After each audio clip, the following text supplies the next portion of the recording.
आज धनोत्रयोदशी अर्थात कार्तिक मास के कृष्ण पक्ष के एकादशी से प्रारंभ होने वाला सबसे महत्वपूर्ण ये वर्ष के 5 दिन जो एक वैदिक संस्कृति के त्योहारों का राजा बोला जाता है, ऐसे ही दीपावली का पर्व जो कल से ही आरंभ हुआ है।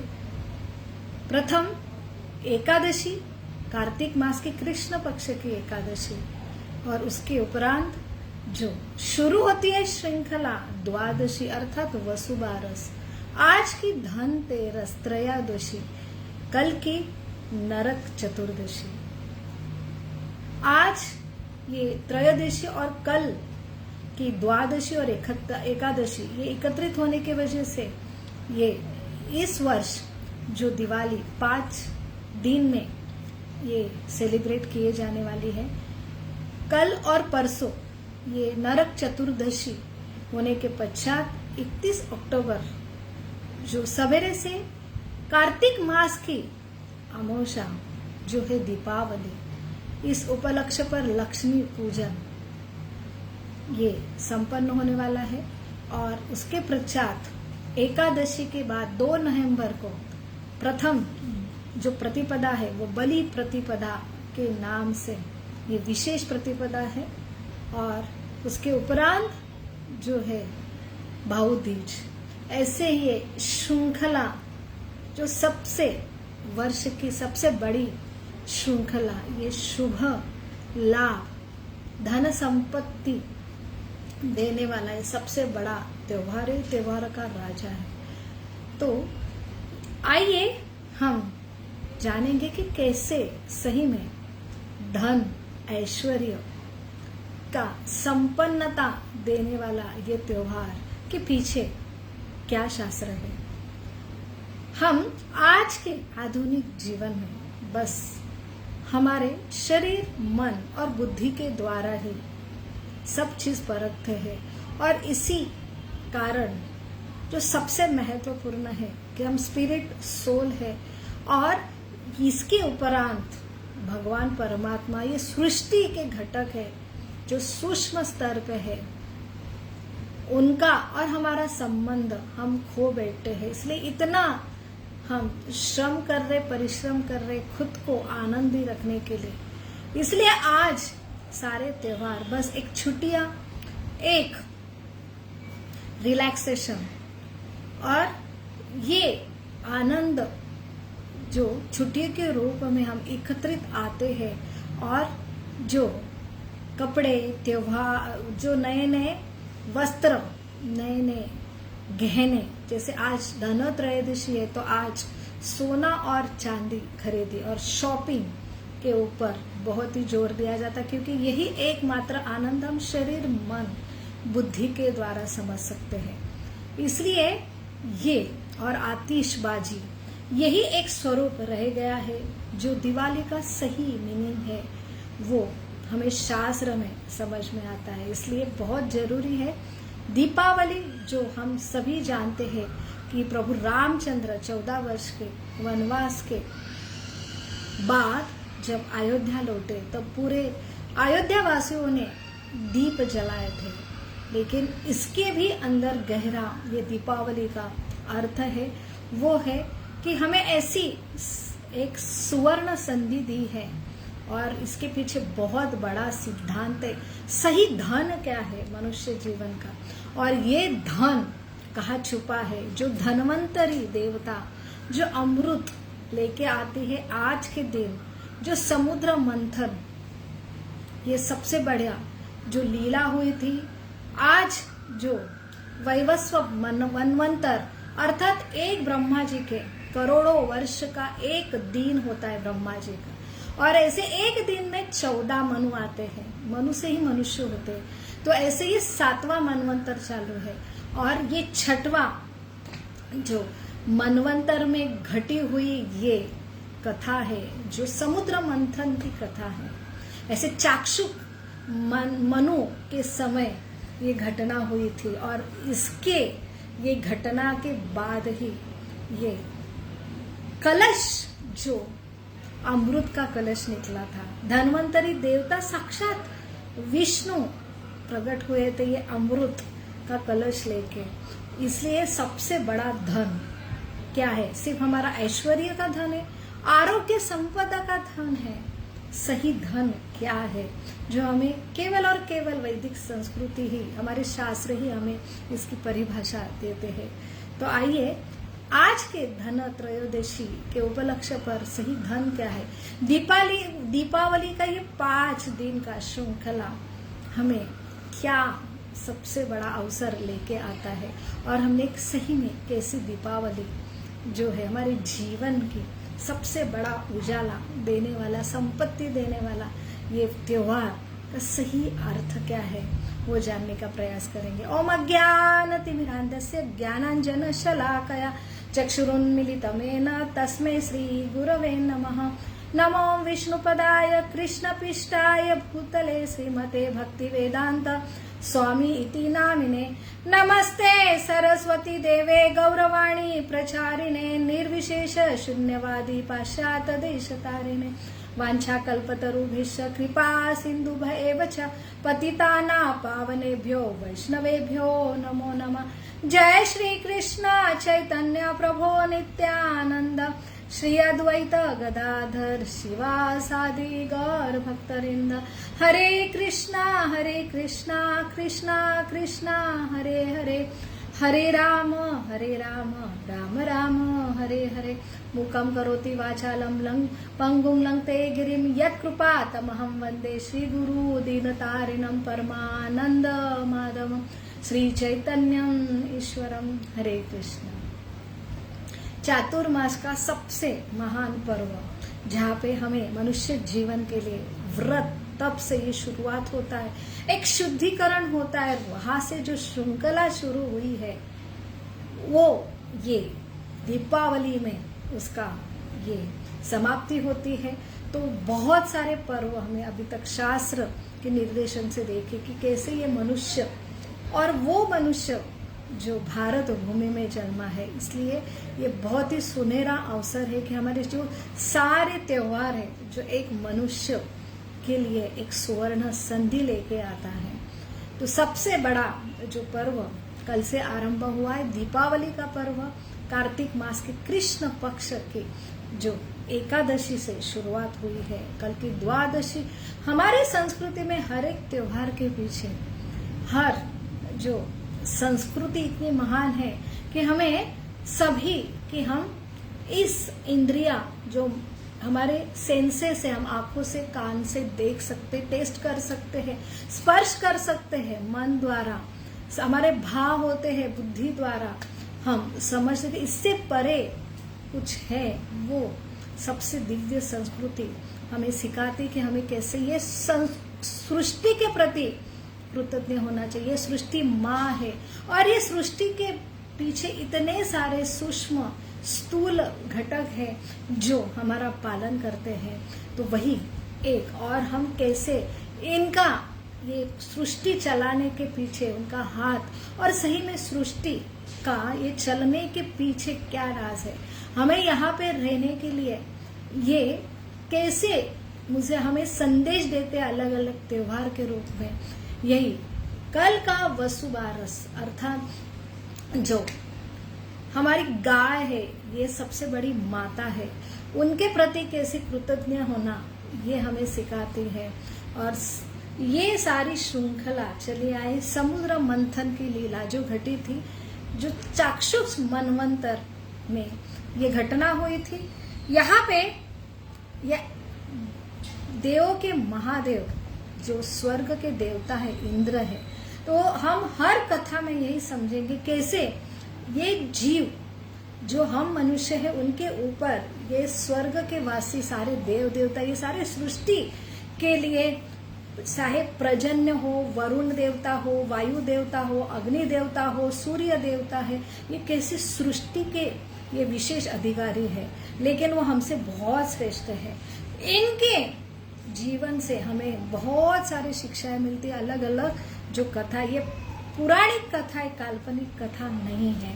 तो ऐसी विशेष ये कथा में इंद्र अपने जो ऐश्वर्य से, जहाँ पे ऐश्वर्य होता है, परंतु ये जो विजडम, जो कृतज्ञता, और अगर ये नहीं है तो हम खुद को ही स्वामी समझ बैठते हैं।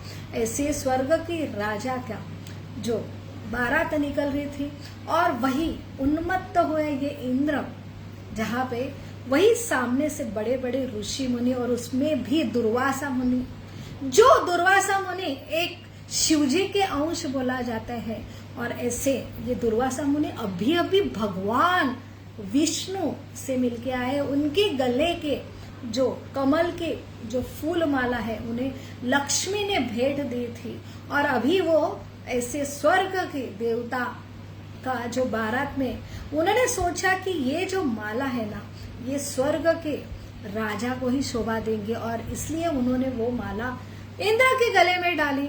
और इंद्र अपने ऐश्वर्य में मद मस्त थे, और वही उन्होंने ये माला निकालकर अपने हाथी ऐरावत को ये डाली। और हाथी ये तो प्राणी है, और उन्होंने ये माला तुरंत अपने सूंड से नीचे डाली, और वही उनके पैर से कुचलकर ये बारात आगे चली गई। ये दृश्य देखे दुर्वासा मुनि बहुत क्रोधित हुए। ये भगवान का ये सबसे बड़ा उपहार उन्होंने इंद्र को भेंट दिया था, और इंद्र इतना मदमस्त होके और इसका ये व्यवहार से ये क्रोधित होके उन्हें शाप दे बैठे कि आपको इतनी संपत्ति का जो गर्व हुआ है, आप तुरंत दरिद्री होंगे।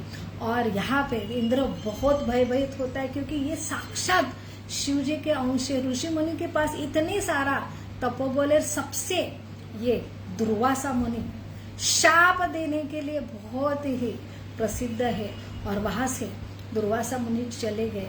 अभी ये सारी कबर, ये देवता और उनके ऊपर हमेशा, जैसे ये स्वर्ग है वो बहुत ऐश्वर्य का जगह है, और यहाँ पे भी हमारा अल्टीमेटली हम पुण्य करते हैं तो हमें लगता है कि हमें स्वर्ग में जाना चाहिए, परंतु ये भी एक स्थली ऐसी है, ये स्थायी जगह नहीं है जहाँ पे पुण्य समाप्त होता है। ऐसे देवों के महादेव जो राजा भी, इनको भी स्वर्ग खाली करना पड़ता है। जैसे हमें फॉरेन का वीसा मिलता है, वहां पे बहुत ऐश्वर्य है, लेकिन हम परमानेंट वहां पे नहीं रह सकते। वैसे ही आसुरों के राजा बलि महाराज, इन्होंने उनके ऊपर आक्रमण किया क्योंकि वे वीक हो गए थे शाप की वजह से, और तुरंत स्वर्ग छोड़ के ये सारे देव देवता को बाहर निकलना पड़ा।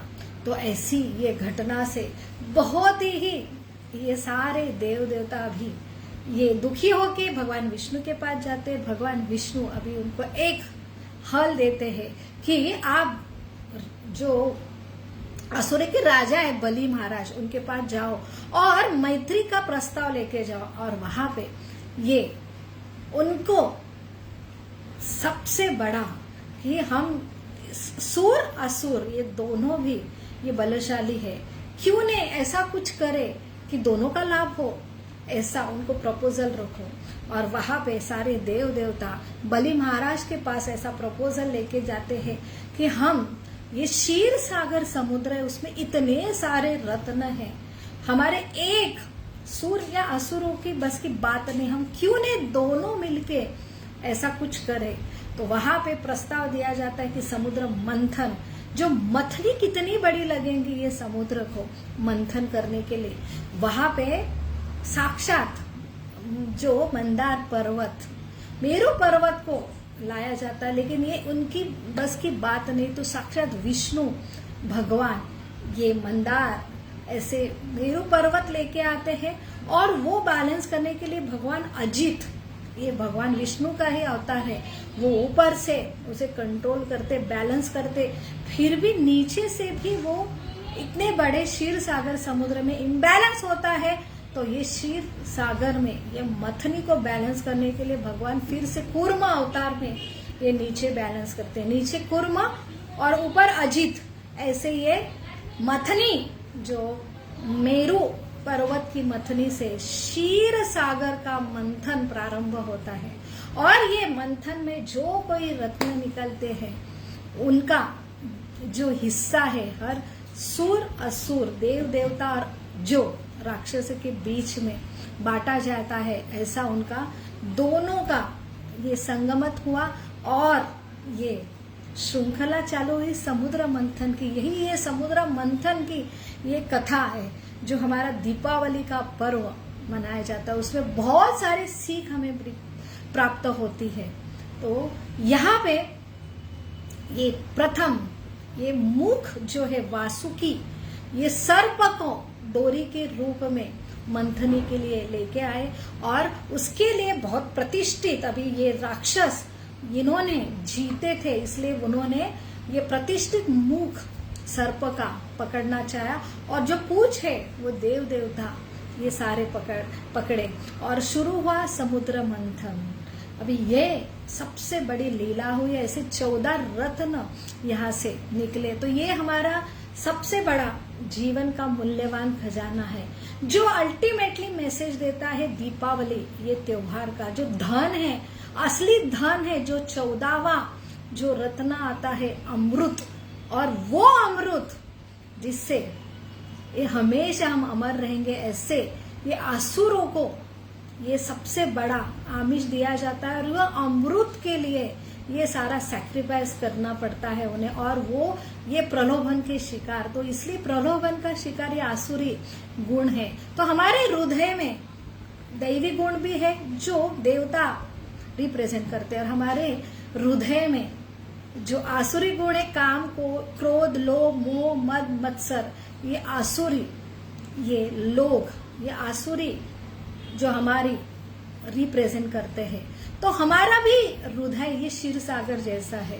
तो हमारे हृदय में सबसे बड़ा धन है जो आज धन त्रयोदशी धनतेरस है। तो सही धन जो हमारा प्राप्त होता है, जो हम आज सोना चांदी हीरे इसके रूप में धन समझते हैं, ये तो आवश्यक है, लेकिन सबसे बड़ा धन है हमारे हृदय में जो छुपा है क्षीर सागर में, जो है भगवान के प्रति प्रेम। और अल्टीमेटली ये मंथन जो दिया गया ये प्रोसेस, ये हमें हमारे ये जो अलग अलग कथा है, भगवान का नाम है, सत्संग है, इसके द्वारा हम अगर नित्य रूप से हरिनाम लेते हैं तो ये जो हमारा हृदय का मंथन होना, इतनी क्षमता इसमें है।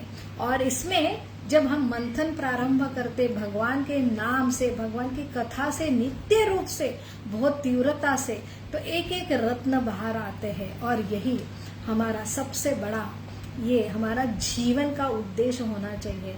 तो प्रथम जो निकलता है वो है हलाहल विष, और ये विष इतना सबसे जहरीला है कि पूरा ब्रह्मांड नष्ट करने की क्षमता है। और इसे कौन धारण करेगा? इसलिए ना असुर तैयार हुए न जो असुर तैयार हो रहे। तभी साक्षात देव के महादेव भगवान विष्णु ने उनको पुकारा, और साक्षात ये विष्णु भगवान के ये निस्सिम भक्त महादेव उन्होंने अपने पत्नी पार्वती के आज्ञा से इसे ग्रहण किया और उनका नाम नीलकंठ पड़ा। अभी मंथन फिर से आगे बढ़ा और उसके बाद ऐसे एक एक करके 14 बाकी के 13 रत्न आए।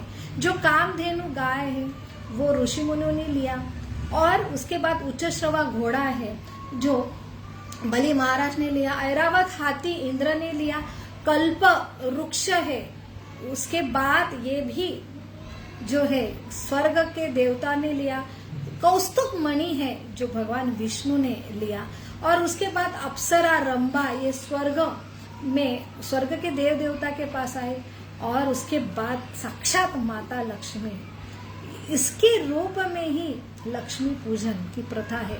तो ये लक्ष्मी के लिए हम बहुत ही हम अर्थात संपदा धन संपदा, लेकिन ये लक्ष्मी की ये जो माता लक्ष्मी आती है वहां पे वो सारे सूर असुर उनके पास जाती है। जैसे लक्ष्मी आती है तो सभी देव देवता सारे आनंदित होते हैं, हर कोई लक्ष्मी को उपहार देते हैं, और ये जो उपहार में अलग अलग देव देवता माता लक्ष्मी को, जैसे ब्रह्मा जी कमल देते हैं, जो ऐरावत हाथी है ये सारे जल लेके आते हैं, सारे पवित्र नदियां और समुद्र से, फिर इंद्र जी उनका अभिषेक करते हैं, सारे जो अप्सरा नृत्य करती है, ये सारे गंधर्व उनके लिए गायन करते हैं, ऋषि मुनि जोर जोर से उनका अभिषेक करते हैं जो भगवान का स्मरण करके। ऐसा ये लक्ष्मी की जो आगमन है उनकी ये पूजा की जाती। तो वही लक्ष्मी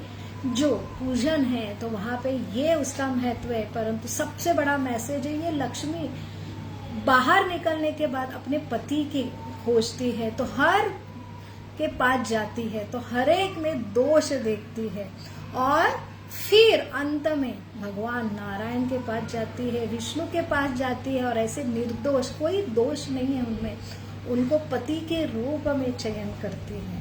तो इसलिए यही लक्ष्मी पूजन का मैसेज है कि लक्ष्मी तो निकली है, उसका पूजन करना है। अलग अलग जो हम अभिषेक करते हैं, पूजा सामग्री करते हैं, उनकी स्तुतियां गाते हैं, उनको भोग लगाते हैं, लेकिन सबसे महत्वपूर्ण है कि हमें भगवान नारायण, इनके साथ विवाह हुआ था, ये हम भूल जाते हैं। जहाँ नारायण है वही लक्ष्मी निवास करते, नहीं तो चंचला कही जाती है। इसलिए लक्ष्मी हमें सही लक्ष्मी पूजन का जो महत्व देती है कि भगवान नारायण का वास आपके घर में होना चाहिए। और नारायण जो हृदय में हमारा अगर मार्जन अच्छा हो, तभी भगवान का प्रेम हम में हो, तभी हम लक्ष्मी से भी ज्यादा भगवान नारायण से प्रेम करें, तभी नारायण हमारे घर में उपस्थित होंगे, तभी लक्ष्मी वहां पे प्रकट होगी, रहने वाली है। ये सबसे बड़ा मैसेज हमें मिलता है। फिर आती है वारुणी। वारुणी अर्थात नशा, ये द्रव्य ये आसुर लेते हैं। उसके बाद चंद्रमा, फिर आता है पांचजन्य शंख जो भगवान विष्णु लेते हैं, और उसके बाद पारिजात वृक्ष वो भी स्वर्ग के देवता लेते हैं, और फिर शारंग धनुष्य जो भगवान विष्णु लेते हैं, और सबसे आखिरी में जो आता है अमृत कलश दे के धन्वंतरी देवता जो आज के दिन प्रकट हुई है, ये 14वां रत्न है। तो वही ये धन्वंतरी देवता आरोग्य के देवता है, और ये अमृत अर्थात कि हमें शाश्वत रूप से ये शरीर की बीमारी के लिए हम अलग अलग जड़ी बूटियां आयुर्वेदिक के सारे मेडिसिन लेके हम स्वस्थ रह सकते हैं, लेकिन शाश्वत जो हमारा गुण धर्म है, हम आत्मा है, हमारा शाश्वत गुण धर्म, हमें शाश्वत अगर हमें आमरण चाहिए, अगर मृत्यु से मुक्ति चाहिए, तो हमें भगवान का प्रेम प्राप्ति ये हमारे संदेश देते हैं। और इसलिए है कि ये अंदर छुपा है, हर एक के जीव में भगवान का प्रेम अंदर छुपा है। बस केवल और केवल हमें पता होना चाहिए, हमारे जीवन का उद्देश्य अंदर छुपा हुआ जो हम भूल गए हैं, जो सबसे बड़ा हमारा राम रूपी धन है वो अंदर है। और इसलिए मनुष्य जीवन मिला है, इसलिए इतने बड़े बड़े जो त्योहार है, अल्टीमेटली हम यहाँ तक पहुँचते हैं कि हमें ये भगवान का छुपा हुआ प्रेम अंदरूनी वो हमें ऐसे, जो हमारे वैदिक संस्कृति में अलग अलग पूजा पाठ आता है, रोज जो हरे कृष्ण कृष्ण कृष्ण हरे हरे, हरे राम महामंत्र द्वारा हमें ऐसे ये महामंत्र द्वारा ये रोज हमारे हृदय का मार्जन करना है। और ये जो है उसका अल्टीमेटली लाभ जो है वो लाभ मिलने वाला है जब हम कृष्ण प्रेम तक पहुंचेंगे। ऐसे ये महान सबसे हमारा सबसे बड़ी धरोहर है, ऐसे ये त्योहार हमें उस तक लेके जाते हैं। तो आज धनोत्रयोदशी और कल की नरक चतुर्दशी अर्थात ये 14वां दिन है, जो कार्तिक मास का जो एकादशी, द्वादशी, त्रयोदशी, 13वां दिन, कल का जो है 14वां दिन, और 14वें दिन के बाद 15वें दिन में जो अमावस्या होती है, जो दीपावली का पर्व होता है, और उसके उपरांत जो आता है प्रतिपदा, जो प्रथम दिन, अमावस्या के बाद जो दिन आता है जो है प्रतिपदा, जो बलि प्रतिपदा के नाम से जाना जाता है। तो बलि प्रतिपदा अर्थात बलि महाराज जो वामन अवतार में भगवान विष्णु आए थे, यही बलि जो असुर के राजा है, उनके जो घर में 3 पग जमीन मांगते हैं और उसमें सब कुछ मांग लेते हैं, हर लेते हैं बलि महाराज से, और बलि महाराज सब कुछ आत्मनिवेदन करते, उनसे प्रसन्न होके आज के दिन वो वर्ष में एक बार बलि महाराज पृथ्वी पर लौटेंगे, ऐसा वरदान भगवान विष्णु देते हैं। और इस दिन बलि महाराज की पूजा की जाती है। अगर बलि महाराज की पूजा की जाती है तो हमें धन संपत्ति ऐश्वर्य प्राप्त होता है, इसलिए बलि प्रतिपदा। और यही एक दिन है जिस दिन गिरि गोवर्धन की पूजा की जाती है। गिरि गोवर्धन ये साक्षात भगवान का रूप है जो गिरिराज पर्वत के रूप में है, वृंदावन में बसा। यही भगवान विष्णु से अभिन्न है, कृष्ण से अभिन्न है। और ये सबसे बड़ा जो हरि का भक्त है, तो ये भगवान की भक्ति और साक्षात भगवान की सेवा और खुद भगवान का ऐसा रूप है जहाँ पे भगवान को अलग अलग भोग चढ़ाए जाते हैं। वही गिरिराज को भगवान ने एक उंगली पे उठा के 7 दिन 7 रात ये त्योहार मनाया, वो भी दिवाली का दिन है। तो दिवाली का दिन लक्ष्मी पूजन के साथ सबसे बड़ा नारायण की पूजा, सबसे बड़ा दीपावली के दिन भगवान की दामोदर लीला, भगवान जो उदर बांधे थे, ऐसे ये दामोदर भगवान का नाम इसी दिन से पड़ा।